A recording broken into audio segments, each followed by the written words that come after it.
Pixar's Soul is one of my favourite movies from the past decade and therefore a natural choice for a Taoist analysis. But upon further reflection I quickly realised that at the heart of the movie is a message about how people get Taoism wrong. At the start of the movie we're introduced to Joe Gardner, a middle school music teacher who believes that it's his purpose in life to play jazz professionally and that his teaching job is holding him back from achieving this. It's a common trap for beginners in Taoism to try to consciously define their purpose, their Tao, and then to anxiously work to change their circumstances so that they can be in the place they ought to be and align themselves with their Tao. But what they fail to understand is that they don't define their Tao. Their Tao simply is, and if they want to align themselves with it, they simply need to abandon the preconceived definitions and labels they've applied to themselves and experience life on its own terms.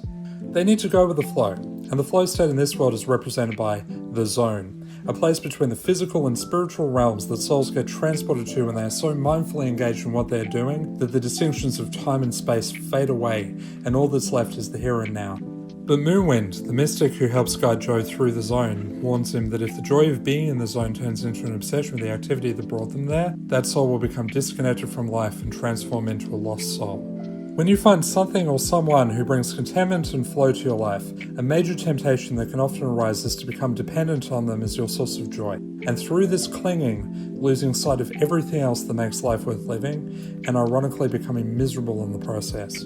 It's important to stop clinging. The Tao is in everything, and therefore a true Taoist master will be able to find it at any time or place. So notice the little things. The calming sound of rain outside your bedroom window, the warm light of the sun on your face in the morning, the birds cheerfully chirping in the trees.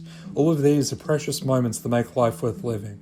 And this is where 22 comes in. Despite the earnest efforts of history's most inspiring figures in an exploration of every hobby imaginable, she remains utterly apathetic about the idea of being born into a body on Earth, and instead chooses to simply remain an unborn soul. That is, until Joe comes along.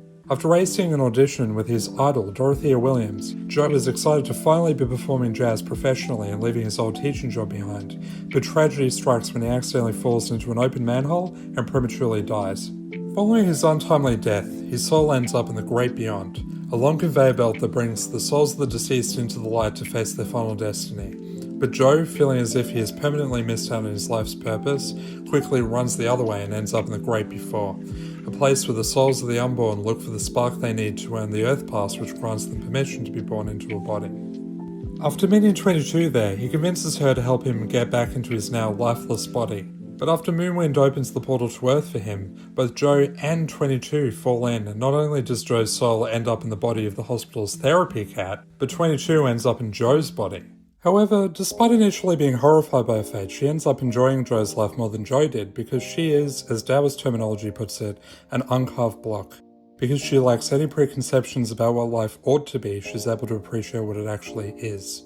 In fact, there's a wonderful quote that I'd like to end this video on. It's from the third act of the movie after Joe returns to his own body and finally gets to perform live for Dorothea Williams. When the performance wraps up for the night, Joe feels a bit disappointed and he tells her that he thought he'd feel different. So Dorothea says to him, "I heard this story about a fish." He swims up to this older fish and says, "I'm trying to find this thing they call the ocean." "The ocean?" says the older fish. "That's what you're in right now." "This?" says the young fish. "This is water. What I want is the ocean."